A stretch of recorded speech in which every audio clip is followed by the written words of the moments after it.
नमस्कार, मैं Mayank Bhargava, assistant professor MLT college Saharsa आपका स्वागत करता हूं।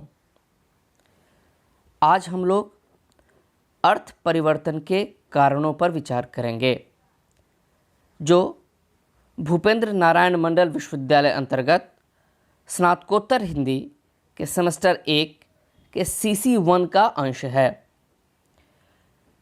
पिछले संवाद में भी हम लोगों ने अर्थ परिवर्तन के कारणों पर किंचित विचार किया था। आज का यह संवाद पिछले व्याख्यान की अगली कड़ी है। हम जानते हैं कि कई शब्दों के अर्थ परिवर्तित होते रहते हैं। शब्दों के अर्थ एक जैसे नहीं होते। जैसे श्राद्ध शब्द लें, यह शब्द ही बता रहा है कि इसके मूल में श्रद्धा है। श्राद्ध शब्द के मूल में है श्रद्धा, अर्थात श्रद्धा से किया हुआ प्रत्येक कार्य पहले श्राद्ध कहलाता होगा। लेकिन आज हम लोग श्राद्ध का अर्थ लेते हैं किसी मरे हुए व्यक्ति की अंत्येष्टि क्रिया के संबंध में। तो इसका अर्थ अब यह हुआ कि यदि आप मुझे अपने घर बुलाएं और कहें कि हम लोग आपका श्राद्ध करेंगे, तो शायद मैं भय से आपके घर ना आऊं या बिगड़ जाऊं, क्योंकि अब वह अर्थ बदल गया। अब आप नहीं कह सकते कि भाई मैं तो कह रहा था कि हम लोग श्रद्धापूर्वक कार्य करेंगे। अर्थ परिवर्तन होता है। अब इन अर्थ परिवर्तनों के कई कारण होते हैं। कुछ आंतरिक कारण होते हैं, कुछ बाह्य कारण होते हैं, मानसिक कारण, भौतिक कारण, और इन सब का संश्लिष्ट प्रभाव अर्थ परिवर्तन में दृष्टिगोचर होता है। हमने भोलानाथ तिवारी की बात भी देखी थी पिछली बार कि कैसे रहन सहन में परिवर्तन होता है तो नवीन शब्दों का प्रयोग होता है। समाज के रीति रिवाज बदलते हैं, उससे भी शब्द लुप्त होते हैं। ध्वनि और अर्थ की दृष्टि से शब्द नष्ट होते हैं। मानव जीवन में मनुष्य के जो कार्य बदलते हैं उनके कारण भी अर्थ परिवर्तन होता है। अर्थात अर्थ परिवर्तन के विभिन्न कारण हैं। इनमें लाक्षणिक कारण की चर्चा हम लोग पिछले संवाद में कर चुके थे कि जैसे किसी को कहते हैं काला नाग, तो काले रंग के नाग की चर्चा नहीं कर रहे हैं, बल्कि उसकी दुष्टता की चर्चा हो रही है।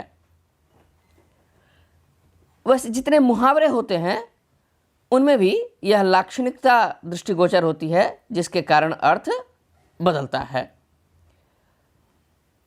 9 2 11 होना, यहाँ 9 और 2 को केवल जोड़ के 11 होने की बात नहीं हो रही है।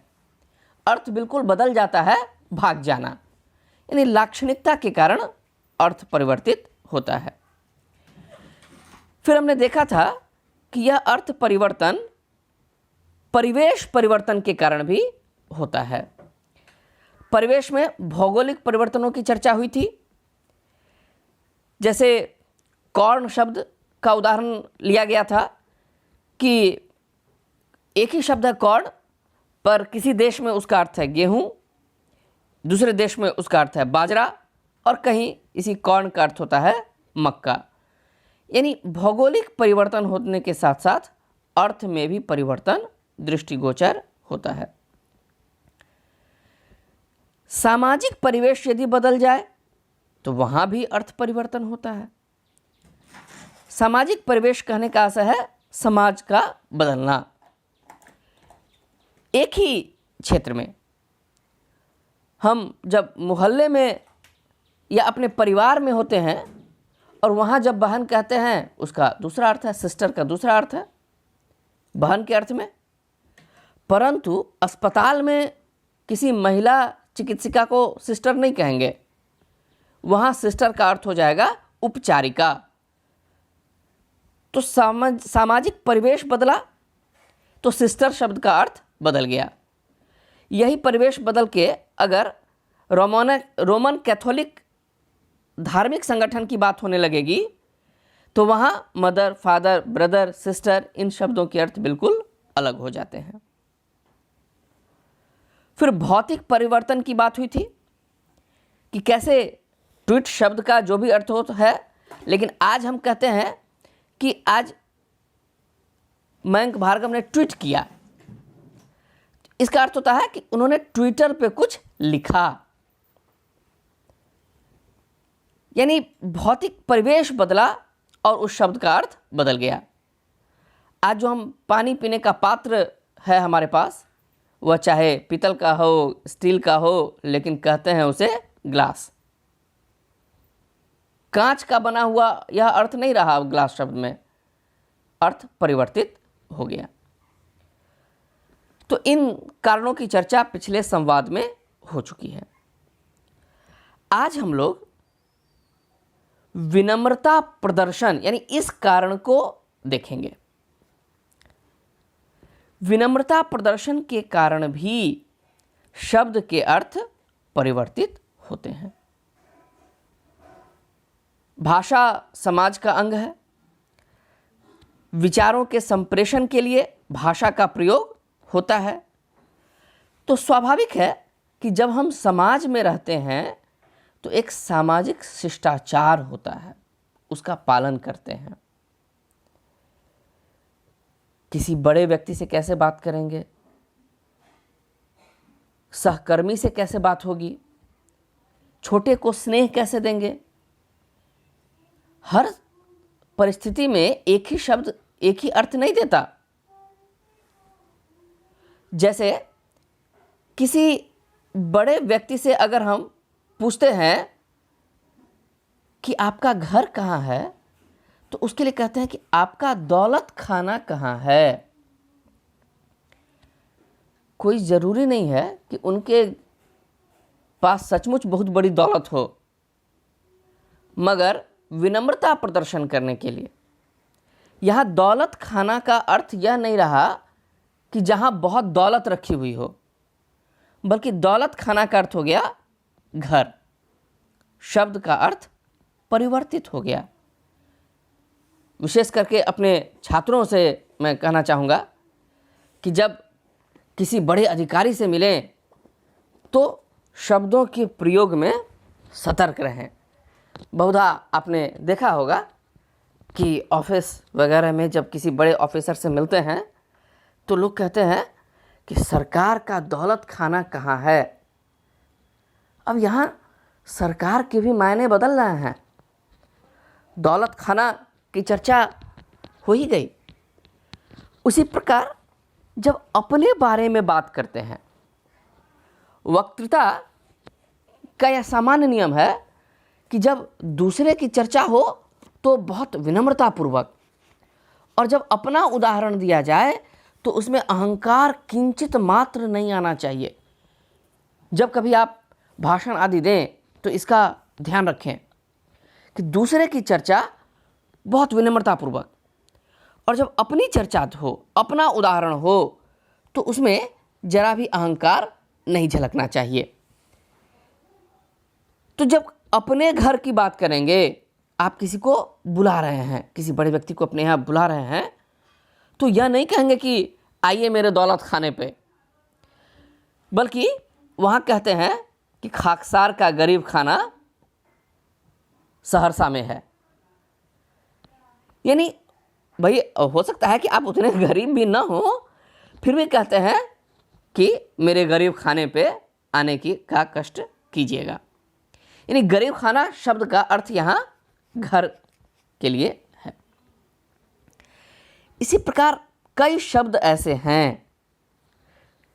इतिहास के विद्यार्थी जानते हैं कि जब हम राजा कहते हैं तो मध्यकाल में कुछ ऐसे राजा भी थे जिनकी सीमा कुछ गांव तक या बहुत छोटे क्षेत्र तक सीमित थी, परंतु उनके दरबार में भी उनके लिए जहांपनाह, शहंशाह आदि शब्दों का प्रयोग लोग करते ही थे।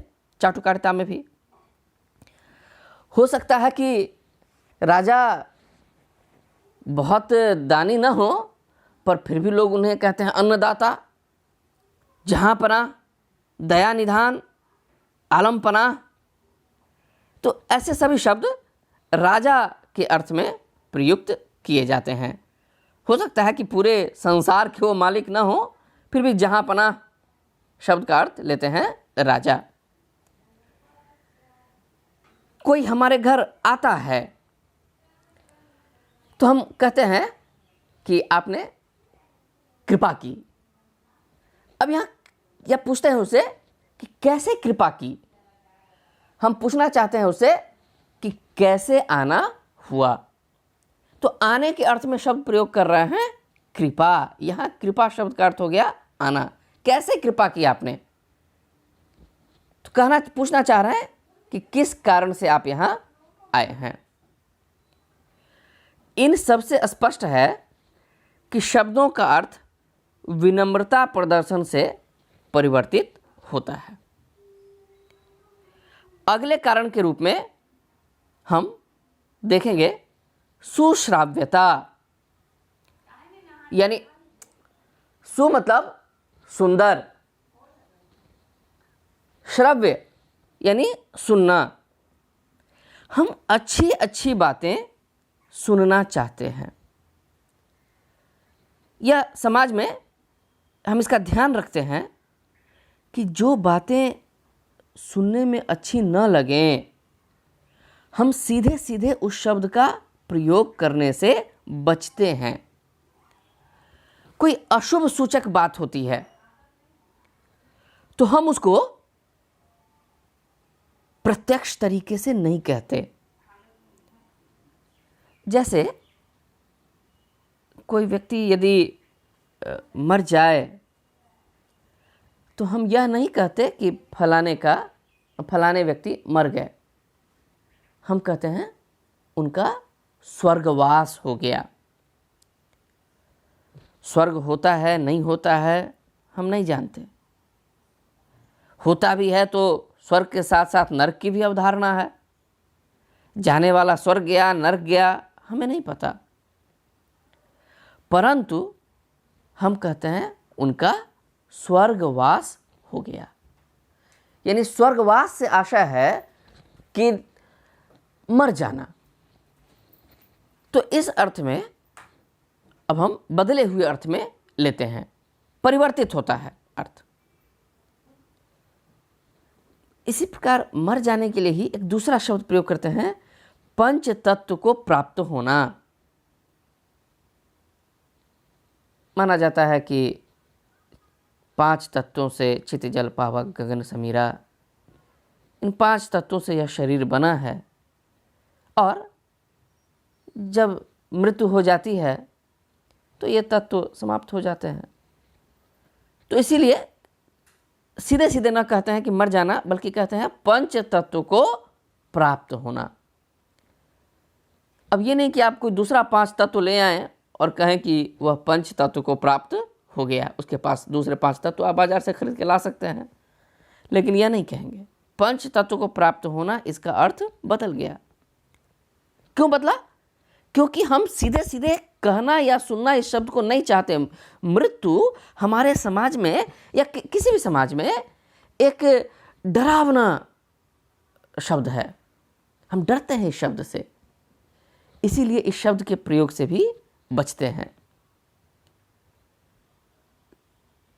किसी स्त्री को ईश्वर न करें कि वैधव्य प्राप्त हो, परंतु यदि कभी ऐसी स्थिति होती है तो हम यह नहीं कहते कि जो घटना हुई है उसके बारे में चर्चा नहीं करते, बल्कि कहते हैं, एक मुहावरे का प्रयोग करते हैं, चूड़ी फूटना। चूड़ी फूटने का अर्थ भी हुआ मरना। यानी इस प्रकार सुश्राव्यता के कारण शब्दों के अर्थ परिवर्तित होते हैं। ज़्यादा कुछ जो ज़्यादा ही शिष्टता होती है, कहा जाता है कि नवाबी अंदाज, तो वहाँ तो इसको इस सीमा तक ले जाते हैं कि यदि किसी की तबीयत खराब है तो हम यह नहीं कहते कि उनकी तबीयत नासाज है। भाई उनके जैसा व्यक्ति सभ्य व्यक्ति और उसके पास कोई बीमारी फटक कैसे सकती है। इसलिए यह न कहते हैं कि उनकी तबीयत खराब है, बल्कि कहते हैं उनके दुश्मनों की तबीयत नासाज है। अब देखिए अर्थ कितना परिवर्तित हो गया। कहना चाह रहे हैं कि उस व्यक्ति की तबीयत खराब है, पर यह न कहकर या सीधे सीधे यह कहना भी सुश्राव्य नहीं होगा, अच्छा नहीं लगेगा सुनने में। इसलिए कहते हैं कि उनके दुश्मनों की तबीयत नासाज है। उसी प्रकार आपने सुना होगा कि लाश के लिए मिट्टी शब्द का प्रयोग करते हैं। मिट्टी सुनने में ठीक लगेगा, लाश कहने से सीधे हो सकता है कि अच्छा ना लगे। मुझे ध्यान है कि मेरी दादी सांप के लिए कीड़ा का प्रयोग करती थी। गांव में कई लोग कीड़ा का शब्द का प्रयोग करते हैं।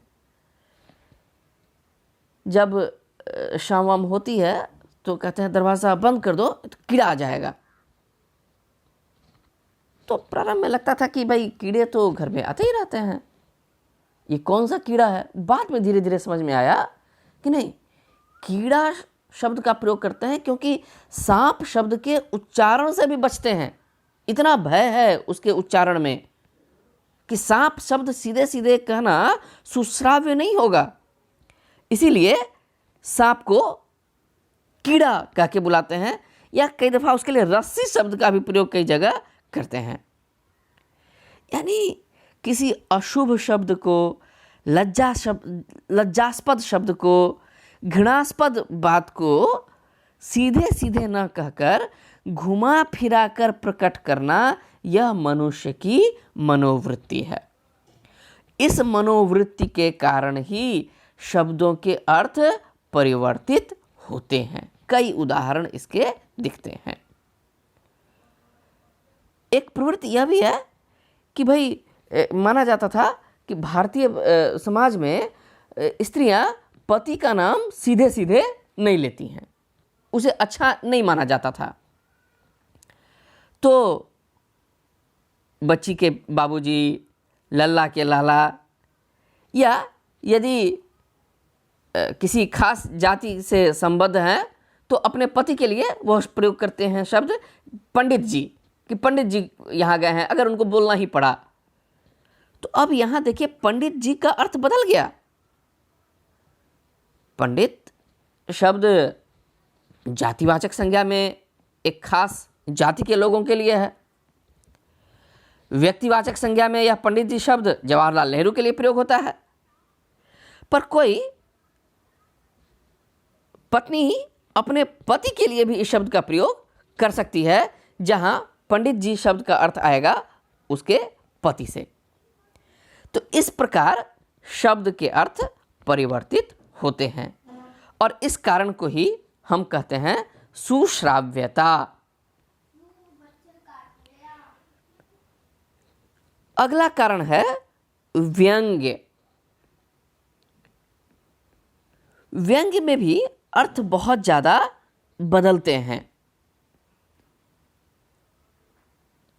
अंग्रेजी में जिसको कहते हैं आयरनी,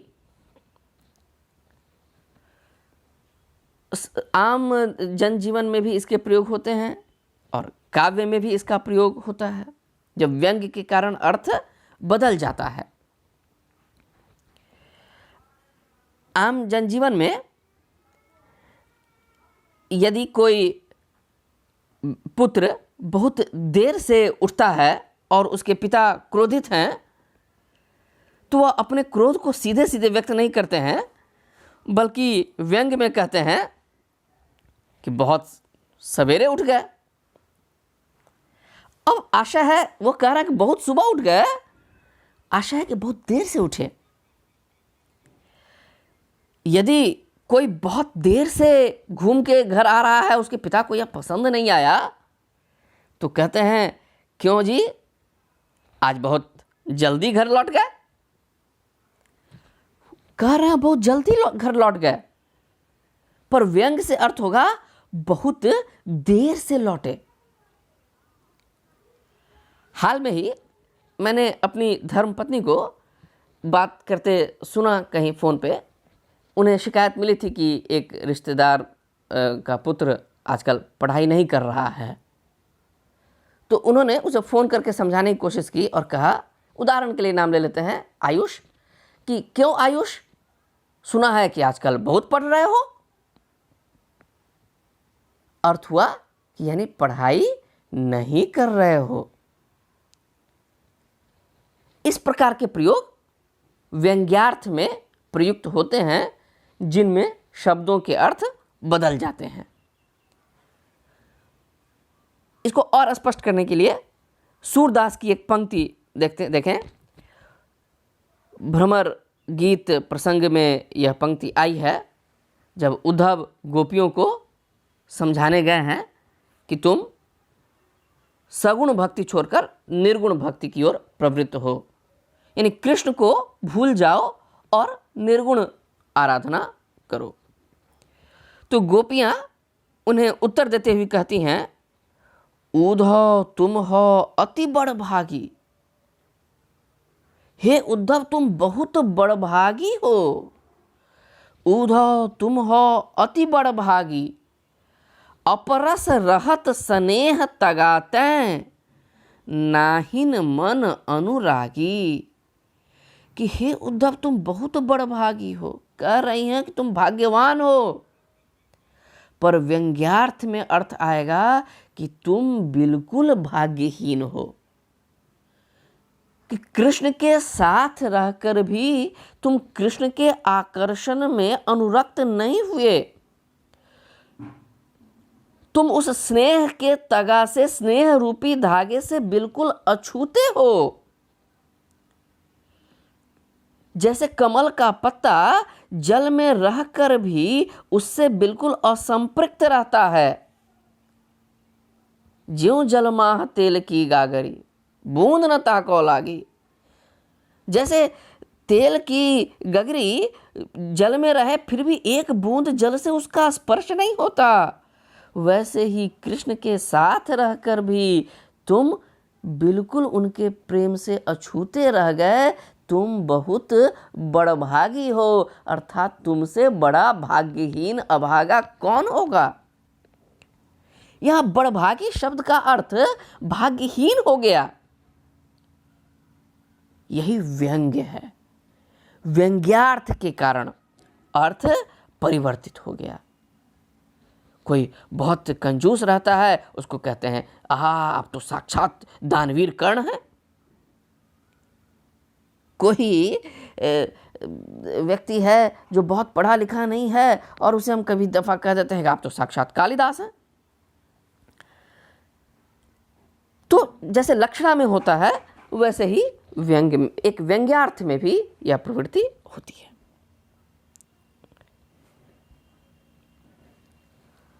अगला कारण है भावात्मक बल। कई बार किसी भाव पर बल देने के कारण भी शब्दों के अर्थ में परिवर्तन हो जाता है। जैसे कहते हैं, राम राम, उसने कैसे यह काम किया। अब राम शब्द तो बहुत प्रणम्य है और इस राम शब्द ने भी बहुत उन्नति की है। एक जमाने में यह किसी महापुरुष का भाव देता होगा, फिर अर्थ बदल गया और अर्थ हो गया साक्षात भगवान। भाई, राम का नाम लेने से ही लोग तर जाते हैं। राम से भी ज़्यादा राम के नाम का महत्व हो गया। कबीर हो, तुलसी हो, इन सब ने राम की इतनी चर्चा की है कि अब राम के नाम से ही एक बहुत विशिष्ट भावबोध हमारे सामने आ जाता है। एक भगवान का अर्थ, एकदम ब्रह्म का अर्थ लेते हैं राम से। और उसी राम को यदि हम प्रयुक्त करें कि राम राम, उसने कैसे यह काम किया, अब देखिए, जो राम शब्द इतना पवित्र था, साक्षात ब्रह्म का बोधक, राम से भी ज्यादा राम के नाम को तुलसी ने महत्व दिया, और वह राम नाम शब्द यदि इस प्रकार प्रयुक्त किया जाए, राम राम, उसने कैसे यह काम किया। अब यहां राम राम का क्या अर्थ हो गया? धिक्कारना, धिक्कार का वाचक है। कितना अर्थ परिवर्तित हो गया इसका। इस प्रकार भावात्मकता के कारण, भाव पर बल देने के कारण भी शब्दों के अर्थ परिवर्तित होते हैं। अगला कारण है सामान्य के लिए विशेष का प्रयोग। वस्तुतः यह अर्थ विस्तार ही है एक तरीके का, कि कभी कभी पूरे वर्ग के लिए उसी वर्ग की एक वस्तु का प्रयोग कर दिया जाता है। यानी एक शब्द है जो एक खास वर्ग के लिए प्रयुक्त होता था, परंतु अब हम उसका अर्थ पूरे वर्ग के लिए लेने, पूरे समूह के लिए लेने लगे। शायद एक उदाहरण से यह बात ज़्यादा स्पष्ट होगी। एक शब्द है स्याही। स्याही शब्द रोशनाई का प्रचलित नाम है। स्याह शब्द वस्तुतः फारसी शब्द है, जिसका अर्थ होता है काला। यानी स्याह का अर्थ हुआ काला। इससे स्पष्ट पता चल रहा है कि आरंभ में जो काले रंग की रोशनाई थी, उसके लिए स्याही शब्द का प्रयोग किया गया। हो सकता है कि आज हमारे छात्र स्याही शब्द से भी बहुत परिचित नहीं हो पा रहे हों, क्योंकि अब तो फाउंटेन पेन का प्रयोग बहुत कम होता है हम लोग। लेकिन आज से कुछ वर्षों पूर्व स्याही वाली कलमें बहुत ज़्यादा इस्तेमाल होती थी। उसमें एक दवात में एक पदार्थ होता था, द्रव्य पदार्थ होता था, उसको, और उसमें नीब होती थी कलम में, तो उसमें भरते थे और फिर उसके द्वारा लिखते थे। बल्कि कहते थे कि अच्छी लिखावट के लिए उस कलम से लिखना बहुत अच्छी बात है। काशी हिंदू विश्वविद्यालय का जब मैं छात्र था, तो वहाँ देखता था कि जो पुराने ज़माने की लकड़ी के बेंच आदि बने थे, तो उसमें स्याही रखने के लिए जगह बनी हुई थी। एक गड्ढा जैसा बेंच के ऊपर बना हुआ रहता था। लगता था कि पहले लोग उसमें रोशनाई रखते होंगे और लिखते वक्त धीरे धीरे उसका प्रयोग करते होंगे। तो खैर, स्याही शब्द की चर्चा हो रही थी। तो स्याही काले रंग से को दिखाता है कि काले रंग की रोशनाई के लिए ही स्याही शब्द का प्रयोग। लेकिन धीरे धीरे क्या हो गया, लाल रंग की रोशनाई हो, नीले रंग की रोशनाई हो, हरे रंग की रोशनाई हो, सबके लिए स्याही शब्द का प्रयोग होने लगा। तो क्या हुआ, जो शब्द एक खास वर्ग के लिए प्रयुक्त होता था, वह उसका अर्थ विस्तार हो गया और पूरे वर्ग के लिए उस वस्तु का प्रयोग होने लगा। तो यहां अर्थ परिवर्तित हुआ और कारण था सामान्य के लिए विशेष का प्रयोग।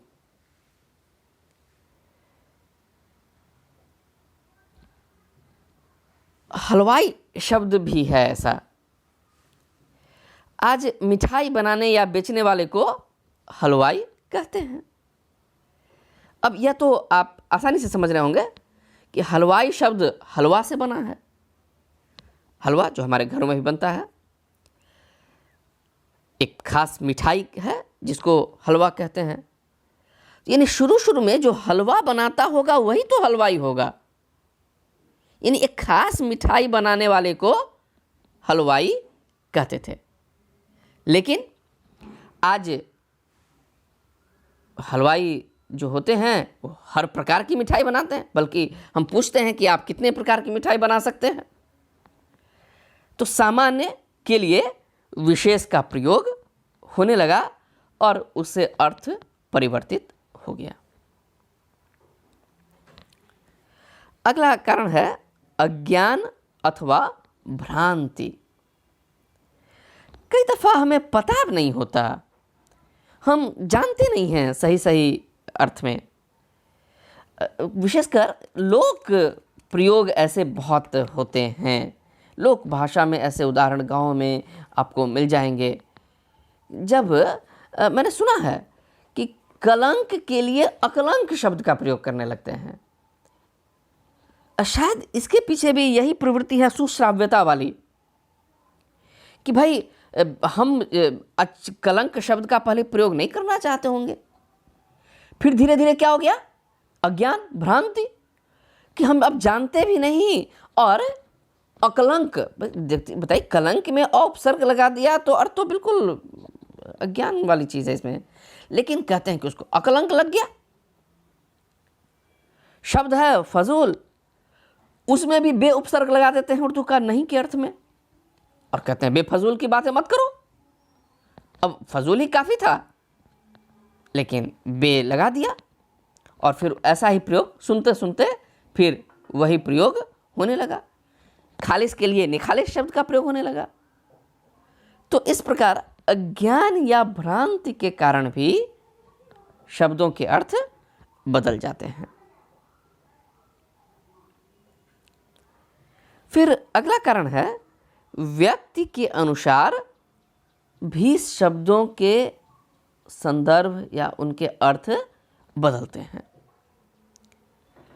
डॉक्टर देवेंद्र नाथ शर्मा ने इस संबंध में लिखा है कि व्यक्तिगत संस्कार, परिवेश, शिक्षा, जीवन प्रणाली आदि के भेद से शब्दों में जो प्रत्यय मन में उत्पन्न होता है वह भिन्न होता है।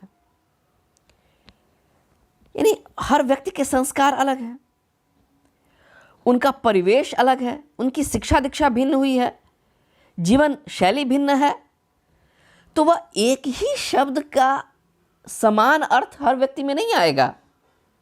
हो सकता है जिस शब्द का अर्थ मैं ले रहा हूं उस शब्द का आप अर्थ दूसरे भाव में ग्रहण करेंगे। यानी व्यक्तियों के अनुसार भी शब्दों के अर्थ बदलते हैं। जैसे हम कहें कि धर्म पालन करना चाहिए, तो अब हिंदू के लिए, एक मुसलमान के लिए, एक ईसाई के मन के लिए ये धर्म शब्द अलग अलग अर्थ देने लगेगा। एक हिंदू के लिए धर्म शब्द ठीक वही अर्थ नहीं देगा जो एक मुसलमान के लिए, एक ईसाई के लिए ठीक वही अर्थ नहीं देगा जो एक मुसलमान के लिए दे रहा था। मुझे अपने धर्म पे चलना है, मुझे अपने धर्म का पालन करना है, यह शब्द कहते ही सबके मन में अलग अलग भाव आएंगे। या एक धर्म के ही अंदर हर व्यक्ति उसका एक ही अर्थ नहीं लेगा। जो बुरा कार्य हमारी दृष्टि में कर रहा है, अपनी दृष्टि में तो वह सही कार्य कर रहा है। अगर उसको भी लगता है कि मैं बुरा कर रहा हूं तो वह बुरा करता ही क्यों। पाप पुण्य की अवधारणाएं भी अलग अलग हैं। पाप नहीं करना चाहिए। एक व्यक्ति जो उत्कोच लेता है अर्थात घूस लेता है, वह भी अपने बच्चे को सिखाता होगा कि पाप नहीं करना चाहिए, लेकिन उनके लिए पाप शब्द में वह घूस लेना नहीं आता होगा। कोई ना कोई तर्क होगा उनके पास जिसके कारण वह घूस लेने को भी एक सिद्धांत देते होंगे। मैंने सुना है कि चोर आदि भी जब जाते हैं अपने कार्य पे तो पूजा करके जाते हैं। उनके लिए पाप दूसरा अर्थ देता होगा। तो पाप क्या है, पुण्य क्या है, बल्कि भगवती चरण वर्मा का तो प्रसिद्ध उपन्यास ही है चित्रलेखा। इस पर अपने छात्रों को मैं कहूंगा कि जरूर कभी पढ़ें उसको, कि पाप क्या है, पुण्य क्या है। खैर ये तो दूसरा संदर्भ था। अच्छा क्या है, बुरा क्या है। अब ये अच्छा शब्द, बुरा शब्द व्यक्तियों के लिए अलग अलग अर्थ देगा।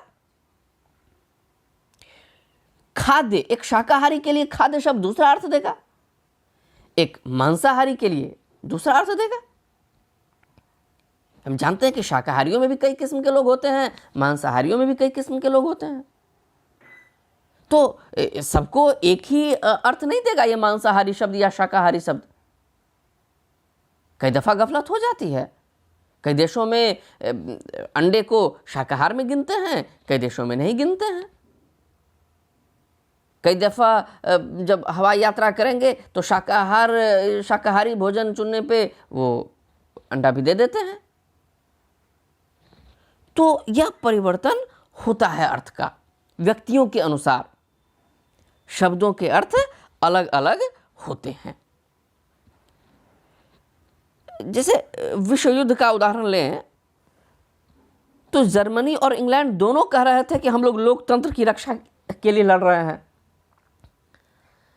अब एक पक्ष भी कह रहा था कि हमको लोकतंत्र की स्थापना करनी है और दूसरा पक्ष भी कह रहा था कि हमें लोकतंत्र की स्थापना करनी है।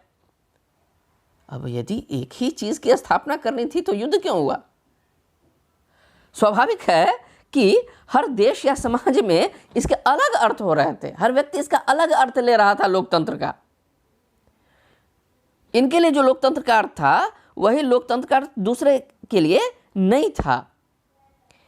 यानी व्यक्ति के अनुसार शब्दों के प्रत्यय बदलते हैं, अर्थ भेद हो जाता है। इसलिए यह भी एक प्रमुख कारण है कि व्यक्तियों के अनुसार अर्थ परिवर्तन होता है। इसके अतिरिक्त भी अर्थ परिवर्तन के कई कुछ और कारण हैं जिनकी चर्चा हम लोग अगले संवाद में करेंगे। आशा है आपको आज का संवाद अच्छा लगा होगा। इस संबंध में जो भी शंकाएं हों वह व्हाट्सएप आदि के माध्यम से मुझ तक आप साझा कर सकते हैं। आपके सहयोग के लिए, साथ बने रहने के लिए बहुत बहुत धन्यवाद, आभार।